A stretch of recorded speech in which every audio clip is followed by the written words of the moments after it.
Hi everyone, welcome back to another video, and today in this video we'll discuss about cardiovascular system. ठीक है, सो आज का हमारा topic है कार्डियोवास्कुलर सिस्टम। ठीक है, cardiovascular system, correct. Cardiovascular system आज का हमारा टॉपिक होने वाला है। ठीक है, now cardiovascular system is derived from two words that is known as cardio. एक वर्ड आता है ये कार्डियो से। कार्डियो का मीनिंग होता है आपका हार्ट, एंड वास्कुलर का मतलब होता है ब्लड वेसल। ठीक है, ब्लड वेसल। ठीक है, so cardiovascular system is derived from two word that is known as cardio. Cardio means heart, cardio को हार्ट बोला जाता है, एंड वास्कुलर को बोला जाता है blood vessel. So I can say cardiovascular system is comprised of heart and blood vessel. ठीक है, चलेगा इतना ना। सो हमारा जो हमारे बॉडी में कितने नंबर ऑफ हार्ट प्रेजेंट होते हैं, ये एक बहुत ही सिली क्वेश्चन है। कई बार क्या होता है, कार्डियोवास्कुलर टॉपिक खत्म हो गया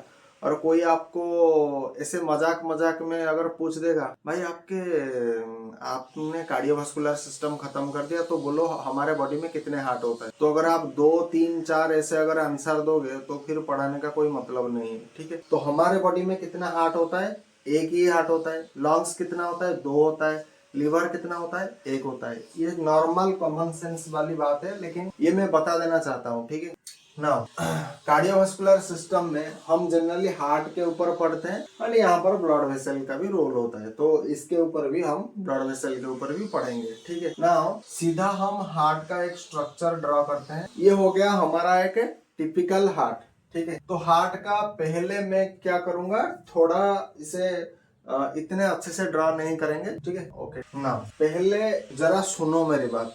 ठीक है, जरा सुनने की कोशिश करो, बाद में जो आप करना। अच्छा, ये हो गया हमारा हार्ट। हमारा हार्ट जनरली 2 लंग्स के बीच में होता है। हमारा ये जो हार्ट हमारा 2 लंग्स के बीच में प्रेजेंट होता है। ठीक है, एंड हार्ट जिस स्पेस में प्रेजेंट होता है उस स्पेस को बोला जाता है मेडियास्टिनम। ठीक है, mediastinum. The space occupied by heart is known as mediastinum. ठीक है, हार्ट जहां पर प्लेस है उसी को बोला जाएगा मेडियास्टिनम। मान लीजिए ये हमारा हो गया एक स्पेस, ये हमारा एक स्पेस हो गया। यहाँ पर मैंने हार्ट को प्लेस किया, तो ये क्या हो जाएगा, इस स्पेस को बोला जाएगा मेडियास्टिनम। करेक्ट। नाउ हार्ट में आपका 4 चैम्बर होता है। कितने चैम्बर होता है, 4 चैम्बर होता है। ऊपर 2 चैम्बर को, ये जो ऊपर 2 वाला चैम्बर को, इसे बोला जाता है एट्रियम।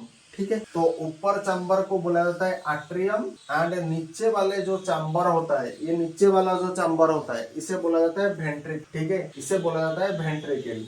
ठीक है, एंड हमेशा इस वाले साइड को बोला जाता है आपका राइट साइड, एंड इस वाले साइड को बोला जाता है लेफ्ट साइड। तो इसी तरह से नीचे भी यही होगा, right side, left side. Correct. ठीक है, नाउ ये हो गया बेसिक चीजें। ठीक है, ये हो गया आपका बेसिक नॉलेज कि हार्ट में कितने चैम्बर होता है एंड किस किस को क्या बोला जाता है।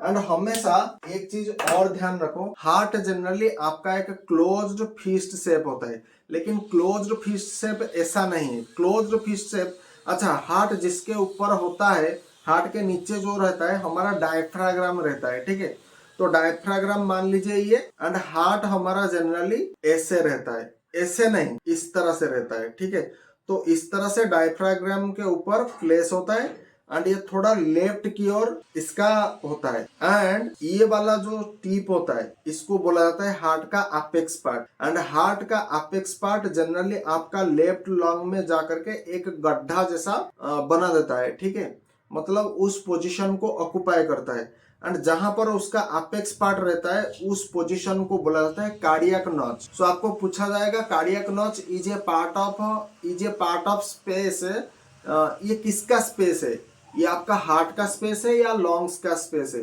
तो आपको बोलना है लॉन्ग्स का स्पेस है। कार्डियक नॉच इज ए किसका स्पेस होगा, आपका लेफ्ट लॉन्ग का स्पेस होगा।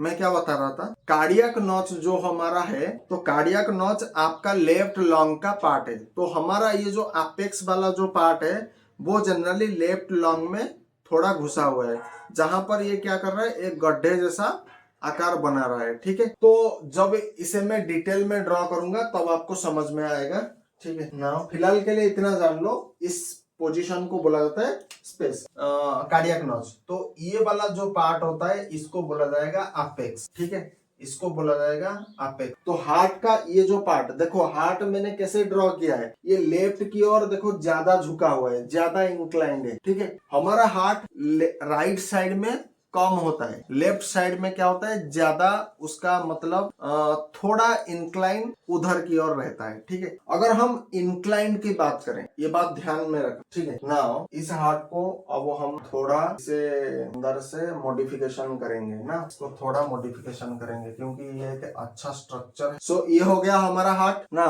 ये हमारा एक हार्ट हो गया। तो इस वाले पोजीशन को हम क्या कहेंगे, राइट एट्रियम, क्योंकि मैंने बताया था कि ऊपर दो चैम्बर को हम बोलते हैं एट्रियम। तो ये हो जाएगा लेफ्ट एट्रियम एंड ये हो जाएगा आपका राइट वेंट्रिकल एंड ये हो जाएगा आपके लिए लेफ्ट वेंट्रिकल, ठीक है। इतना बात क्लियर है ना।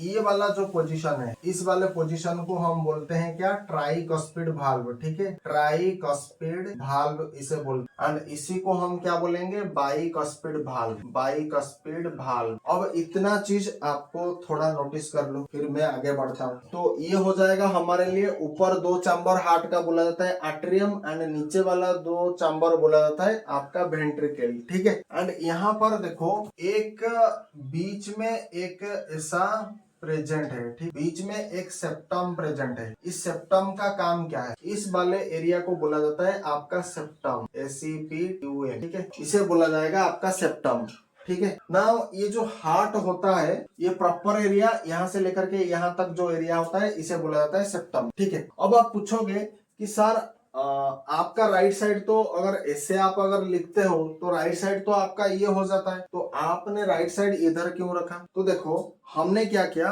जब हमने ऐसे पोजीशन था, ऐसे जब हमारा पोजीशन था, I took my heart and place in the board. समझ में आ रहा है, मेरा राइट साइड किस तरफ है, अभी इस तरफ से, लेफ्ट साइड इस तरफ से, तो I took my heart and place it in the board. तो ये क्या हो जाएगा हमारे लिए राइट साइड, एंड ये क्या हो जाएगा हमारे लिए लेफ्ट साइड हो जाए ना। हार्ट में थोड़ा इसे वाइप आउट में कर रहा हूँ क्योंकि मैंने अब तक लेक्चर देखा अगर होगा तो आपको सारा चीज समझ में आ गया। अब हार्ट का जो आउटर लेयर होता है उसे बोला जाता है पेरिकार्डियम। अब वो पेरिकार्डियम कैसा है, आओ चलते हैं देख, ठीक है, देखो जरा। सो हार्ट का ये वाला जो लेयर होता है, ये वाला जो लेयर होता है, इस लेयर को बोला जाता है parietal layer, parietal layer. And इसे बोला जाता है आपका, ये वाला जो लेयर होता है इसे बोला जाता है विसेरल लेयर, विसेरल लेयर, ठीक है। बाहर वाला को बोला जाता है पेराइटल लेयर एंड अंदर वाला को बोला जाता है विसेरल लेयर। एंड ये दोनों layer, parietal layer and visceral layer, तो इसको मैं यहाँ पर लिख रहा हूँ पेराइटल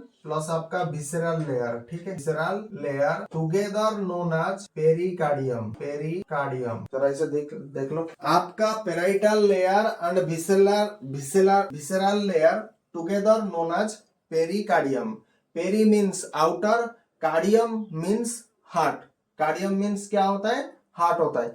हार्ट के लिए हम जो मेडिकल लैंग्वेज में जो टर्म यूज करते हैं उसे बोला जाता है कार्डियम, ठीक है। नाउ यहाँ पर ये दोनों के बीच में एक फ्लूइड प्रेजेंट होता है, एक फ्लूइड प्रेजेंट होता है। तो वो फ्लूइड किसी ना किसी स्पेस को ऑक्युपाई करेगा, तो इसी स्पेस को बोला जाता है pericardial space, pericardial.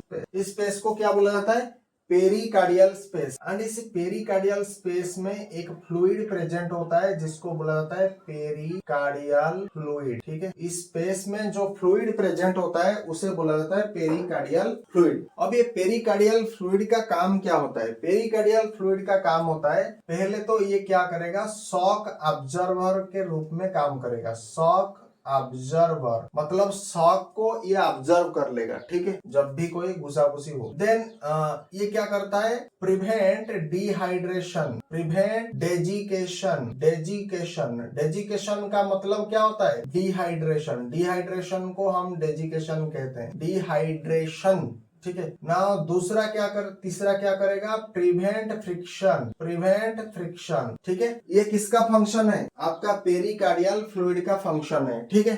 Pericardial fluid का फंक्शन आपका ये जनरली होता है, करेक्ट ना। थोड़ा ओके, उसके बाद हम चलेंगे किधर, ये हो गया हार्ट का एक्सटर्नल स्ट्रक्चर, ठीक है। यहाँ पर मैं लिख रहा हूँ ये हो गया हार्ट का एक्सटर्नल स्ट्रक्चर। अभी हम इंटरनल स्ट्रक्चर की ओर नहीं जा रहे हैं। हार्ट को एक्सटर्नल अगर देखोगे तो 4 चैम्बर मिलेगा। हार्ट को अगर इंटरनल स्ट्रक्चर वाइज अगर आप डिस्क्रिप्शन करना चाहते हो तो भी आपको 4 स्ट्रक्चर ही मिलेगा ना। इसे वाइप आउट कर रहा हूँ ताकि ये बहुत गंदा दिखने लगा। हार्ट बहुत बार हम ड्रॉ करने वाले हैं, ठीक है, तो आपको उतना पेशेंस रखना पड़ेगा क्योंकि इसे वाइप आउट करने में टाइम लग रहा है, फिर स्ट्रक्चर को ड्रॉ करने में टाइम लग रहा है, तो उतना पेशेंट आप में होना भी चाहिए, ठीक है। तो हार्ट को हम ड्रॉ करेंगे। अरे ये तो खाते पीते घर का नहीं लग रहा है, अब थोड़ा सा बेटर लगा, थोड़ा तो बेटर हो गया ना। हार्ट में देख लो, ठीक है। तो हमने क्या बताया था, ऊपर वाला 2 चैम्बर को हम राइट एट्रियम करेंगे एंड इधर को हम लेफ्ट एट्रियम करेंगे, नीचे को वेंट्रिकल करेंगे। कोई दर्द नहीं, कोई शिकायत नहीं, ठीक है। एंड ये तो हमारा ट्राइकस्पिड वाल्व है, ये तो हमारा बाइकस्पिड वाल्व है। हमेशा याद रखो ट्राइकस्पिड वाल्व जो आपका होता है वो right atrium and right ventricle के बीच में होता है। एग्जाम में क्वेश्चन पूछा जा सकता है कि tricuspid valve present in between which chamber, तो आपको मेंशन करना है in between right atrium and right ventricle के बीच में आपका ट्राइकस्पिड वाल्व प्रेजेंट होता है। नाउ आपको पूछा जाएगा बाइकस्पिड वाल्व बोलो कहां पर प्रेजेंट है, तो आपको बताना पड़ेगा left atrium and left ventricle के बीच में आपका बाइकस्पिड वाल्व प्रेजेंट होता है, करेक्ट। नाउ यहाँ पर देखो, जब हम धीरे धीरे इंटरनल स्ट्रक्चर, अभी इंटरनल स्ट्रक्चर की ओर हम जा रहे हैं। कहां पर जा रहे हैं, इंटरनल स्ट्रक्चर की ओर जा रहे हैं, ठीक। तो हार्ट अंदर से भी 4 चैम्बर, बाहर से भी 4 चैम्बर हमें दिखाई देता है, ठीक है ना। इंटरनल जब हम जाते हैं तो यहाँ पर देखो, इसको हम मार्क कर देते हैं ना। एक ये क्या होता है हमारे हार्ट में, जब हम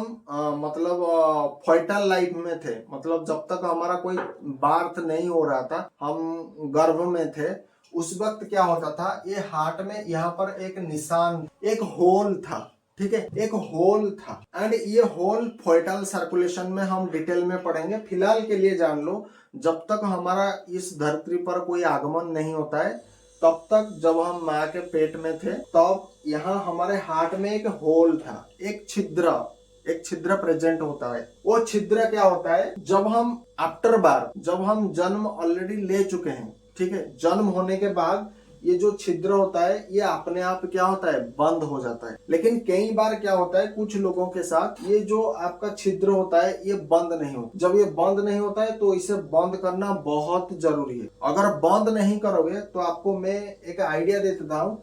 हमारा हार्ट का जो राइट साइड में जो ब्लड पाया जाता है वो जनरली डीऑक्सीजनेटेड ब्लड होता है, एंड हमारा हार्ट का जो लेफ्ट साइड में जो ब्लड पाया जाता है उसको बोला जाता है ऑक्सीजनेटेड ब्लड, ठीक है। तो राइट लेफ्ट साइड में ऑक्सीजनेटेड, राइट साइड में हमारा डीऑक्सीजनेटेड ब्लड पाया जाता है, ठीक है। तो अगर ये होल यहाँ पर प्रेजेंट होगा आफ्टर बार, तो क्या होगा, ऑक्सीजनेटेड ब्लड डीऑक्सीजनेटेड ब्लड मतलब मिक्सिंग हो जाएगा। अगर ये मिक्सिंग हो जाएगा तब बहुत प्रॉब्लम हो जाएगा। तो अगर आफ्टर बर्थ होने के बाद अगर ये बंद नहीं हो रहा है तो इसे सर्जरी करके बंद करना पड़ता है। तो कई बार आपने सुना होगा कि उसके हार्ट में होल हो गया। तो हार्ट में होल तो होता है, ये सबको पता है, लेकिन आफ्टर बर्थ होने के बाद ये अपने आप बंद हो जाता है, ठीक है। ये अधिकांश क्षेत्र में बंद हो जाता है। एंड हम सभी के हार्ट में ये छिद्र होता है। ऐसा नहीं कि आपके हार्ट में कोई होल नहीं है,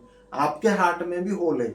लेकिन जब आप एक माँ के गर्भ में थे उस वक्त क्या था, आपके हार्ट में ये छिद्र प्रेजेंट। लेकिन जब आपने बार्थ ऑलरेडी ले लिया उसके बाद ये छिद्र अपने आप बंद हो जाता है। लेकिन अपने आप बंद हो जाने पर भी यहाँ पर एक निशान, एक मार्किंग प्रेजेंट हो, एक निशान ऑलरेडी रहता है। उस निशान को बोला जाता है आपका फोसा ओवालिस। क्या बोला जाता है, फोसा ओवालिस। फोसा ओवालिस, फोसा का मतलब क्या है, फसिल्स। फसिल का मतलब क्या है, रिमेनिंग, जो बचा हुआ पार्ट है। तो इसको हम क्या कहते हैं, रेमिनेंट ऑफ ये जो बचा हुआ जो पार्ट है इसको क्या बोलते हैं, रेमिनेंट ऑफ फोरामेन ओवल, ठीक है, रेमिनेंट ऑफ फोरामेन ओवल।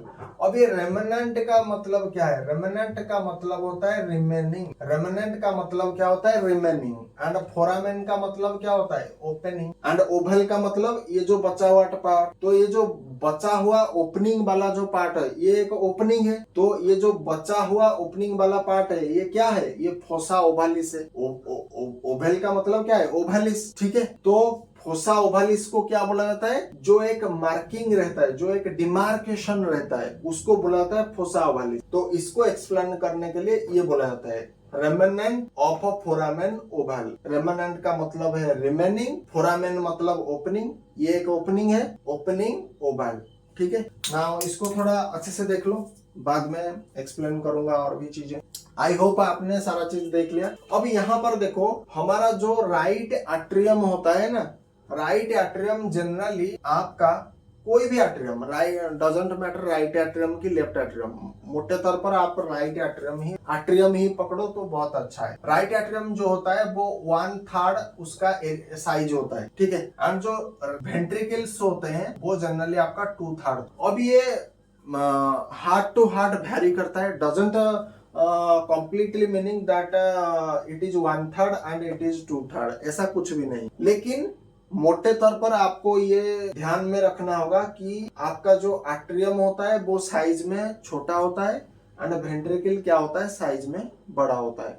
ठीक है ना, इसको एक बार देख लो। ठीक है ना, यहाँ पर देखो, यहाँ पर क्या होता है? ये जो एट्रियम में देखो, यहाँ पर एक रिजेस प्रेजेंट होता है, ये वाला जो होता है। ठीक है, ये वाला देखो, यहाँ पर एक रिजेस प्रेजेंट होता है एंड यहाँ पर भी सेम रिजेस प्रेजेंट होता है एंड यहाँ पर भी रिजेस प्रेजेंट होता है, यहाँ पर भी रिजेस प्रेजेंट होता है। तो यहाँ पर जो रिजेस प्रेजेंट होता है वो बहुत ही स्मॉल होता है एंड उसका थिकनेस इतना बड़ा भी नहीं होता। ठीक है, उसका कारण क्या है? क्योंकि यहाँ पर जब ब्लड आएगा, जो superior vena cava inferior vena cava लेकर के यहाँ पर ब्लड आएगा, जब एट्रियम कंट्रैक्ट होगा तो ये सिर्फ अपने नजदीक में इसको ब्लड को भेजना है। मतलब एट्रियम से वेंट्रिकल में ब्लड जाएगा। भाई कितना डिस्टेंस, यहाँ से लेकर के यहाँ तक आएगा, इतना ही डिस्टेंस है। तो इतना डिस्टेंस करने के लिए यहाँ पर क्या होगा? इसकी वाल में इतना प्रेशर नहीं पड़ेगा, तो इसीलिए इसका जो रिजेस होता है, इसका जो वाल का थिकनेस होता है वो बहुत ही लेस होता है ना। इसकी वाल की थिकनेस अगर आप कंपेयर करोगे इसके साथ,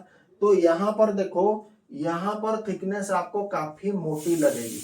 ठीक है, काफी मोटा होगा एंड यहाँ पर ये जो रिजेस होता है ना, यहाँ पर देखो, यहाँ पर ऐसे पॉकेट लाइक स्ट्रक्चर ऐसे होता है, प्रेजेंट होता है। जहां पर मैं डॉटेड लाइन मार्क कर रहा हूँ, these are pocket like structure.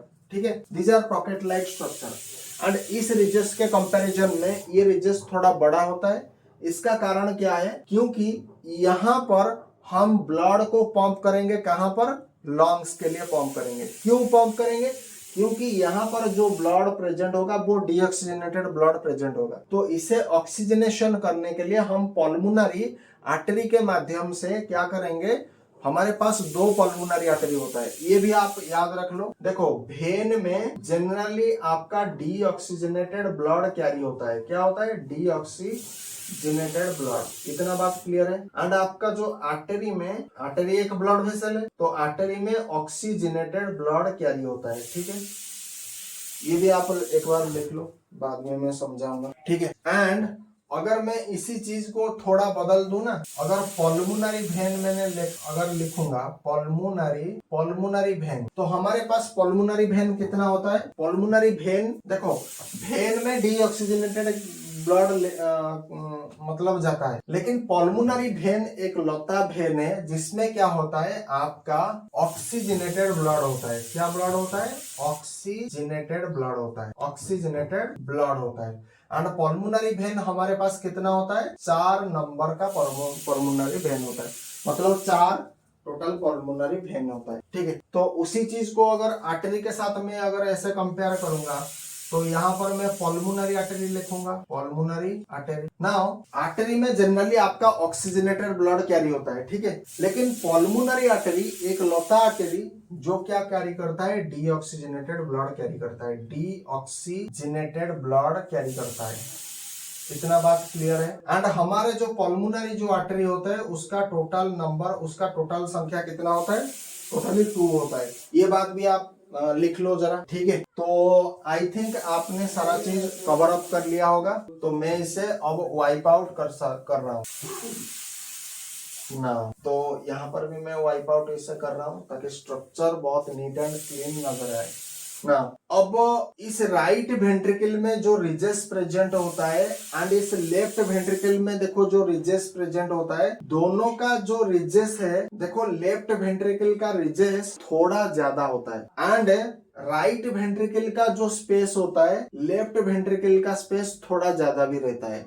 ये भी आपको ध्यान में रखना हो। तो हमने क्या बताया था कि राइट वेंट्रिकल में जो रिजेस, ये वाला जो रिजेस प्रेजेंट होता है एंड लेफ्ट वेंट्रिकल में ये वाला जो रिजेस प्रेजेंट होता है, दोनों का रिजेस में किसका ज्यादा रिजेस होता है, बड़ा होता है? लेफ्ट वेंट्रिकल का रिजेस बड़ा होता है। एंड इस रिजेस का काम क्या है? इस रिजेस का काम है to increase surface area. Surface area यहाँ पर मैं लिख रहा हूं, रिजेस का काम क्या होता है? रिजेस का काम होता है to increase surface area. Surface area अगर बढ़ेगा तो क्या होगा? टू अकोमोडेट मोर ब्लड और to store more blood, to accommodate more blood. ठीक है, जरा इसे लिख लो। आई होप आपने सारा चीज लिख लिया होगा। तो रिजेस का काम है क्या है? To increase the surface area and surface area अगर बढ़ जाएगा तो हमारा क्या होगा? Accommodate more blood, we can store more blood ना। सो हमने भी यहाँ पर इसको अब वाइप आउट कर रहे हैं, ठीक है ना। इसके साथ साथ मुझे ये तरह वाला भी वाइप आउट थोड़ा करना पड़ेगा। यहाँ पर एक चीज देखो, इस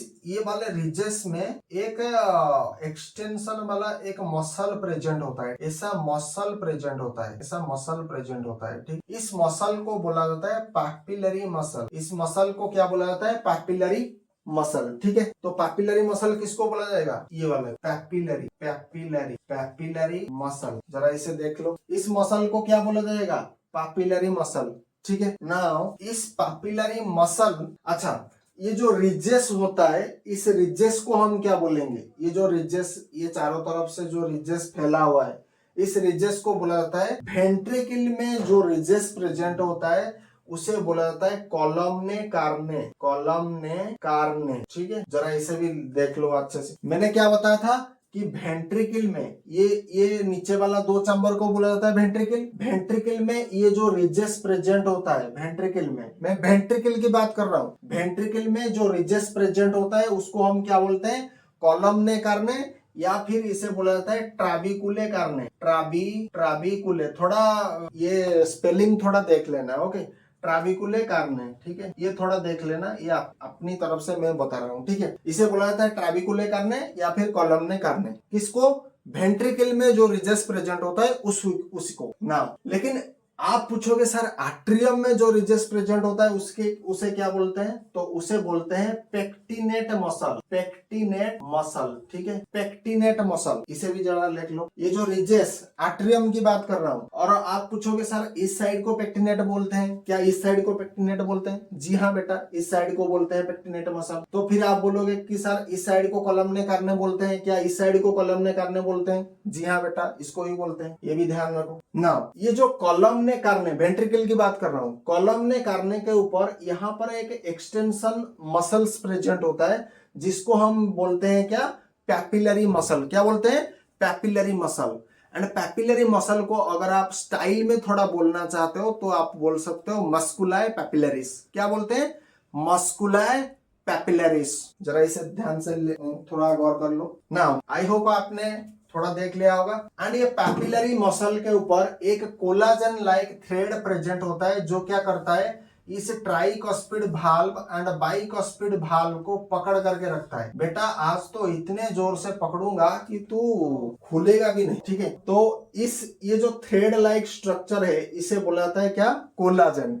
कोलाजन क्या होता है? कोलाजन आपका मोस्ट अब्यूंडेंट प्रोटीन होता है। ये हमारे स्किन में प्रेजेंट होता है। कोलाजन कहां पर प्रेजेंट होता है? स्किन में प्रेजेंट होगा। तो आपने कई बार देखा होगा कि बहुत सारे ऐसे लोग होते हैं जिनके स्किन में रिंकल्स आ जाते हैं। वो रिंकल्स क्यों आते हैं? क्योंकि उनका कोलाजन डैमेज हो चुका है। जब कोलाजन डैमेज हो जाता है तो कोलाजन को ठीक करने के लिए हम क्या देते हैं? विटामिन सी देते हैं एंड विटामिन ई, जितने भी रिलेटेड फूड है उन्हें खाने के लिए आपको परामर्श दिया जाता है, एडवाइस दिया जाता है। एंड कई बार आपने देखा होगा आपके जो मतलब फेस वॉश हो गया, कि आपका फेस सेरम हो गया, कि वगैरह वगैरह फेस में जो भी चीज यूज करते हैं, vitamin C enriched, vitamin E enriched, तो वो क्यों होता है?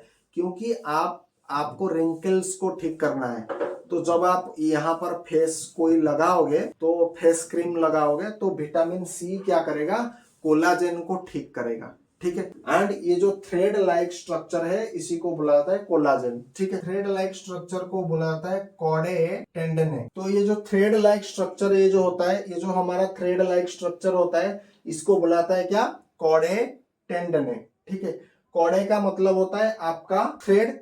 कॉडे का मतलब क्या होता है? कॉडे का मतलब होता है थ्रेड। एंड टेंडने का मतलब जो होता है, टेंडने का मतलब जो होता है वो होता है आपका टेंडन। तो टेंडन में क्या पाया जाता है? कोलाजन पाया जाता है। इस कोलाजन के कारण हमारा क्या होता है? हमारा बोन एंड हमारा मसल आपस में चिपक के हुए, मतलब टाइटली फिक्स होता है, ठीक है। एंड कोलाजन को अगर आप ऐसे टूटना अगर चाहोगे, तो इतनी जल्दी कोलाजन आपका टूटेगा भी नहीं। कोलाजन को अगर आप थोड़ा भांगना चाहोगे, थोड़ा उसको अलग करना चाहोगे, तो इतना जल्दी कोलाजन अलग भी नहीं होता है। ये आपको ध्यान में रखना चाहिए, ठीक है। तो ये जो थ्रेड लाइक स्ट्रक्चर है, उसी को क्या बोला जाता है? कॉडे टेंडने, ठीक है। उसी तरह से लेफ्ट वेंट्रिकल में, सॉरी, राइट वेंट्रिकल में हमारे पास 3 पैपिलरी मसल होता है। उसी तरह से हमारा लेफ्ट वेंट्रिकल में हमारे पास 2 पैपिलरी मसल प्रेजेंट होता है, ठीक है। 2 पैपिलरी मसल प्रेजेंट होता है, ठीक है ना। इसी 2 पैपिलरी मसल में क्या होता है? ये भी आपका बाइकस्पिड भाल्व को होल्ड करेगा। तो ये जो थ्रेड लाइक स्ट्रक्चर, इसी को भी बोला जाता है कॉडे टेंडन है, ठीक है। अब ये जो थ्रेड लाइक स्ट्रक्चर जो होता है, इसका काम क्या हो? इसका काम जानने से पहले आपको एक चीज जानना पड़ेगा। यहाँ पर हमारा क्या होता है? पल्मोनरी आर्टरी प्रेजेंट होता है। पल्मोनरी आर्टरी हमारे हार्ट में कितना होता है? 2 होता है। एंड यहाँ पर लेफ्ट वेंट्रिकल में हमारे पास क्या होता है?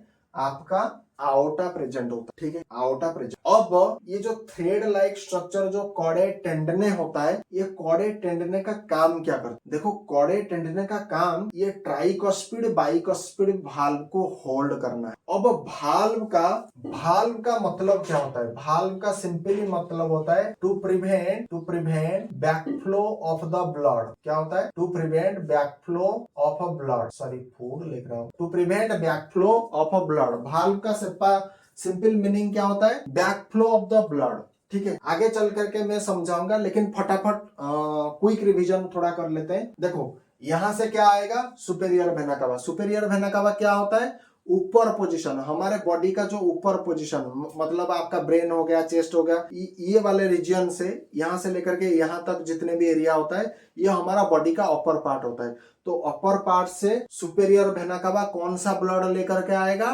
डीऑक्सीजनेटेड ब्लड लेकर के आएगा। कहां पर ड्रॉप करेगा? राइट एट्रियम में ड्रॉप करेगा। तो उसी तरह से नीचे वाले साइड में एक वेन होता है, जिसको बुलाता है inferior vena cava. Inferior vena cava का काम क्या है? हमारे पैरों से लेकर के हमारा बॉडी का जो जितने भी निचले जो भाग होता है, वहां से क्या करेगा? डीऑक्सीजनेटेड ब्लड लेकर के आएगा। एंड कहां डंप करेगा? आपके राइट एट्रियम में डंप करेगा, ठीक है। तो जब एट्रियम जब कंट्रैक्ट करेगा, ये डीऑक्सीजनेटेड ब्लड कहां मूव करेगा?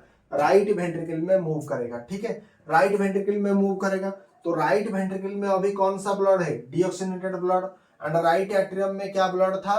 Deoxygenated blood. तो एट्रियम कंट्रैक्ट हो गया, ये जो डीऑक्सीजनेटेड ब्लड ये राइट वेंट्रिकल में अब आ चुका है, ठीक है।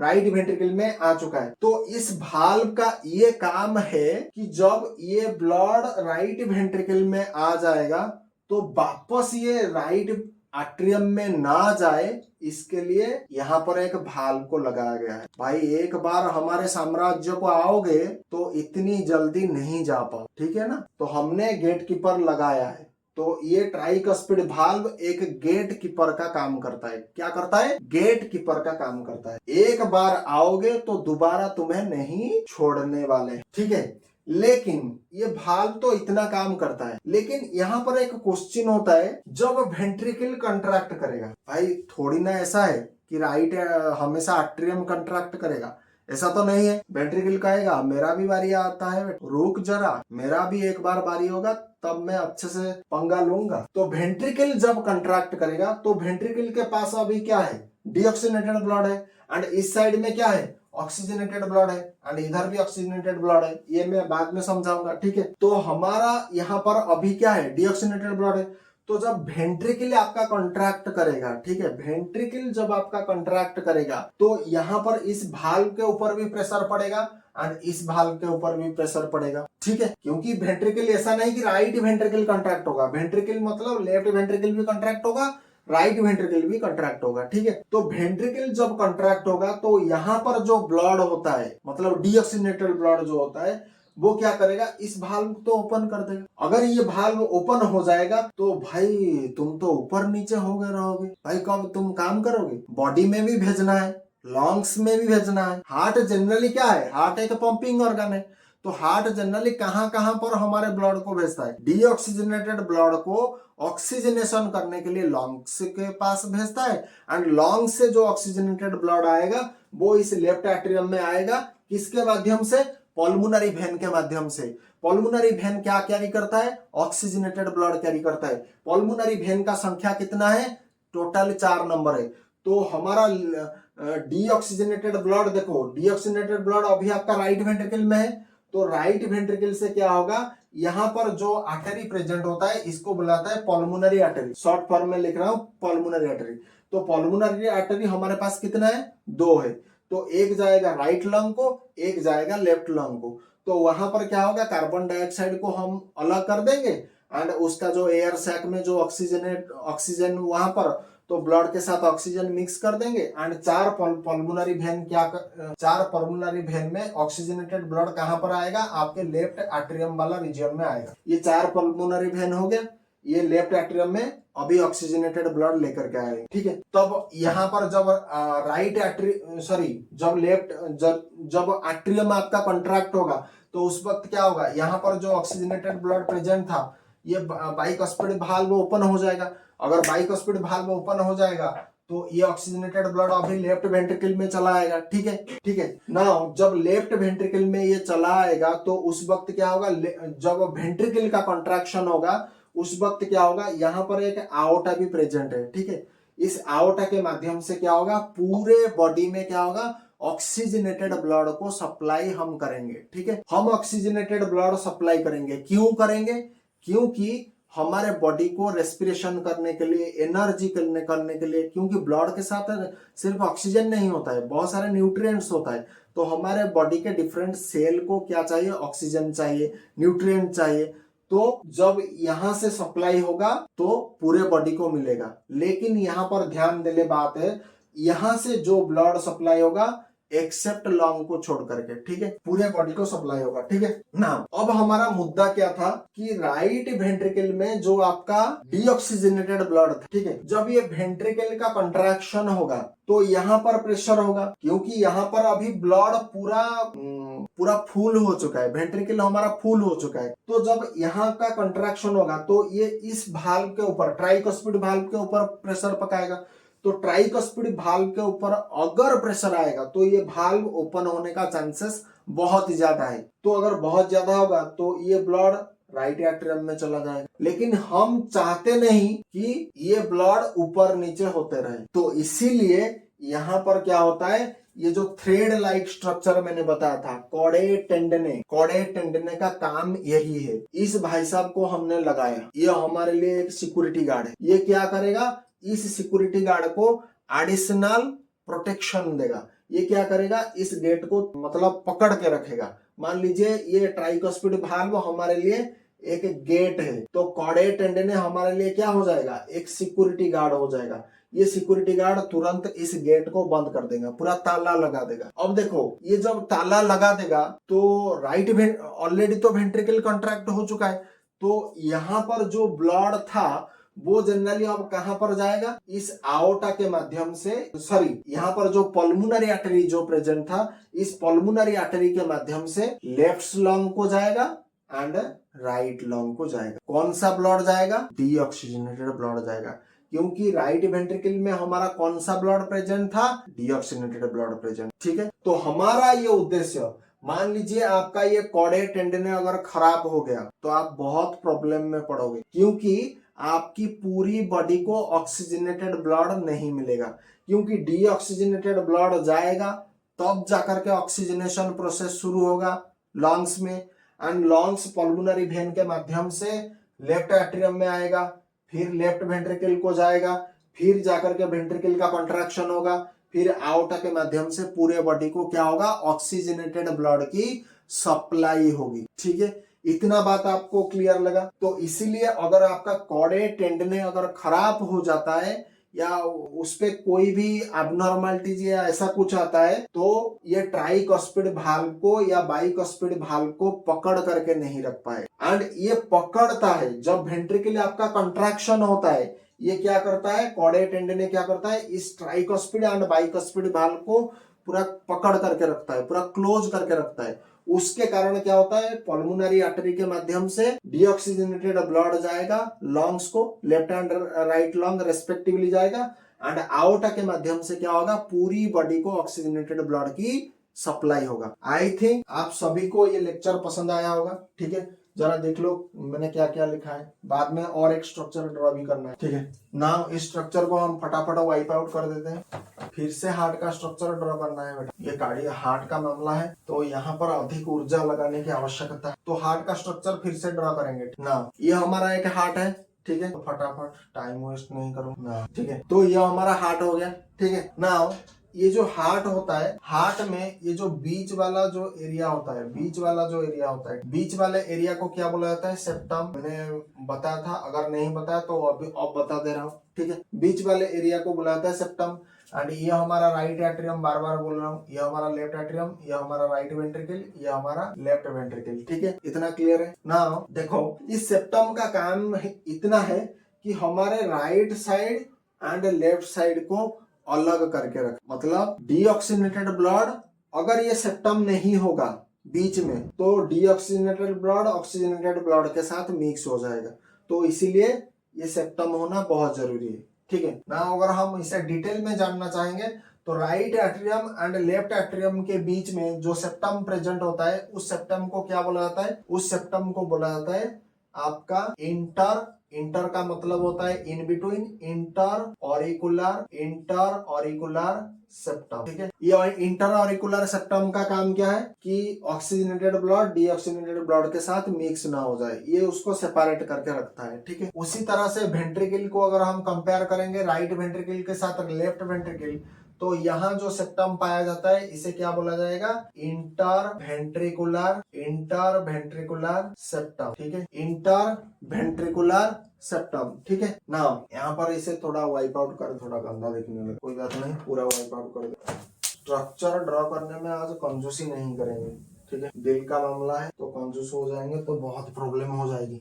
तो हार्ट का स्ट्रक्चर, ये हमारा राइट एट्रियम, ये हमारा लेफ्ट एट्रियम, ये हमारा राइट वेंट, इसे थोड़ा अच्छे से देख लेना। हमारे हार्ट में अगर इस तरह से छोटा सा एक ग्रूव आएगा, नजर आएगा, अगर हमारे हार्ट में एक ऐसा छोटा ग्रूव आएगा, मतलब धसा हुआ नीचे थोड़ा अगर वो आएगा, उसको बोला जाता है सल्कस। क्या बोला जाता है, SUL, सल्कस। ठीक है, अगर वो गड्ढा थोड़ा डीप आएगा, ज्यादा थोड़ा आएगा, तो उसके लिए जो वर्ड हम यूज करते हैं मेडिकल लैंग्वेज में उसे बोला जाता है फिशर। ये वन टाइप ऑफ ग्रूव होता है। ठीक है, ये जो सल्कस होता है ये थोड़ा नीचे जा रहा है, लेकिन फिशर जो होता है वो थोड़ा ज्यादा डीप में जा रहा है, तो ज्यादा डीप के लिए फिशर वर्ड यूज करेंगे, छोटा डीप के लिए आप सल्कस वर्ड यूज करोगे। ठीक है, तो यहाँ पर क्या होता है, राइट एट्रियम लेफ्ट एट्रियम के बीच में ये छोटा सा सल्कस एक प्रेजेंट होता है, तो उस सल्कस को हम क्या बोलेंगे, उस सल्कस को हम बोलेंगे इंटर ऑरिकुलर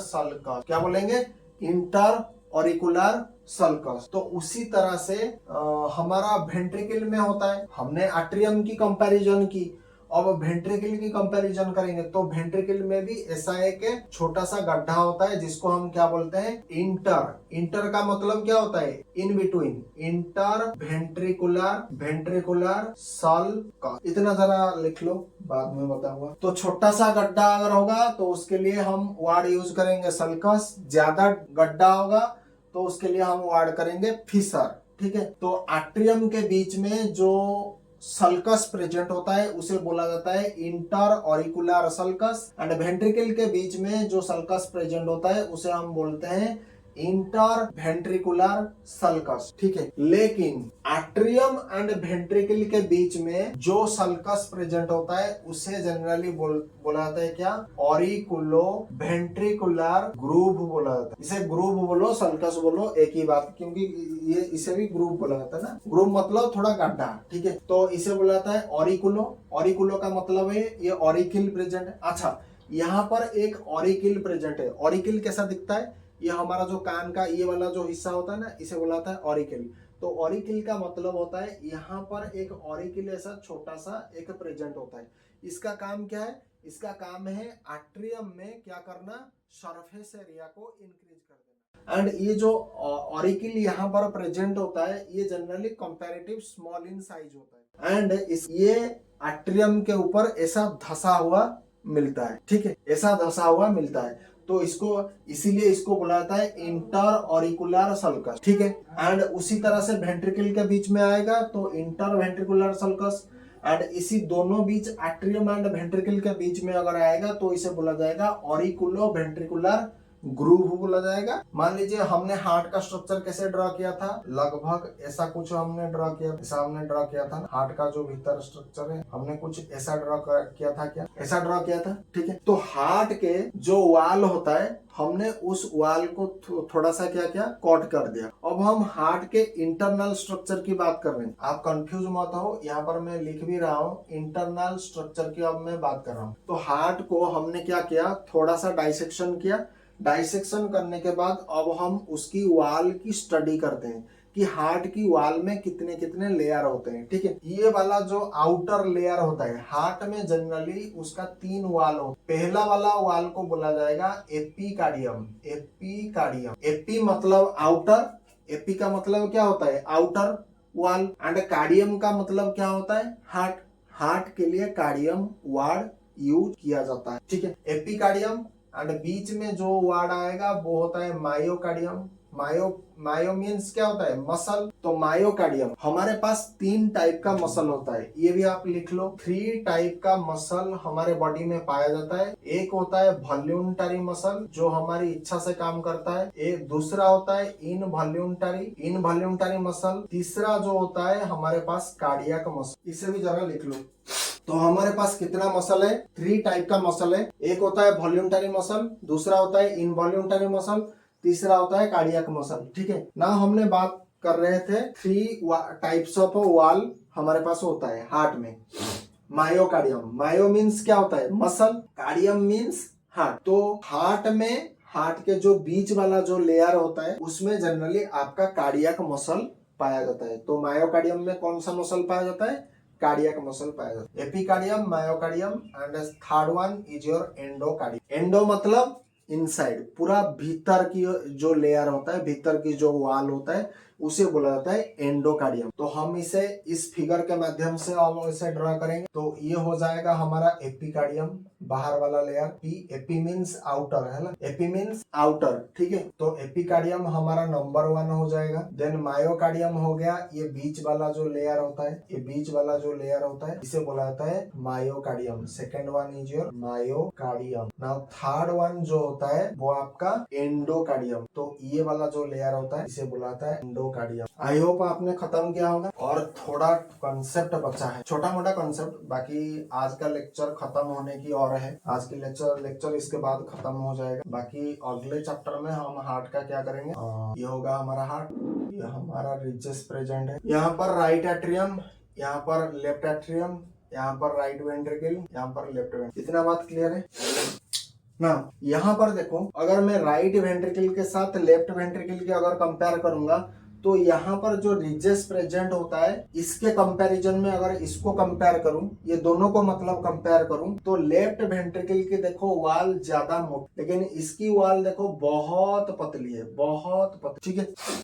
अब इसका कारण क्या है, एंड ये वेंट्रिकल इस वेंट्रिकल के कंपैरिजन में थोड़ा बड़ा भी होता है, ठीक है। अब ऐसा क्यों होता है, तो आप सभी ने जाना है लेफ्ट वेंट्रिकल में हमारा आउटा प्रेजेंट होता है, इतना तो क्लियर है ना। जब ये वेंट्रिकल कॉन्ट्रैक्ट करेगा, अच्छा यहाँ पर जो आर्टरी प्रेजेंट होता है उसको क्या बोला जाएगा, पल्मोनरी आर्टरी। तो जब वेंट्रिकल कॉन्ट्रैक्ट होगा ये किसको ब्लड भेजेगा, ये लंग्स को भेजेगा ब्लड। तो लंग्स तो हमारे दोनों साइड है, लंग्स हमारे दोनों साइड है, लंग्स हमारा बगल में है, लेकिन ये जब ब्लड भेजेगा तो वो यहाँ से यहाँ तक आएगा, करेक्ट। दो साइड में हमारा दो लंग्स है ना, तो ये जो राइट वेंट्रिकल जो ब्लड भेजेगा ये लंग्स के भेजेगा। तो लंग्स तो हमारे बगल में है, तो इसके वॉल में इतना प्रेशर क्रिएट नहीं, यहाँ पर भी प्रेशर पड़ेगा ना। जब वेंट्रिकल कॉन्ट्रैक्ट होगा, यहाँ पर अभी ब्लड फील है तो इसके वॉल में इतना प्रेशर पड़ेगा नहीं, तो इसलिए इसका वॉल भी, इसका डायमीटर उतना नहीं, इतना थिकनेस नहीं होता है।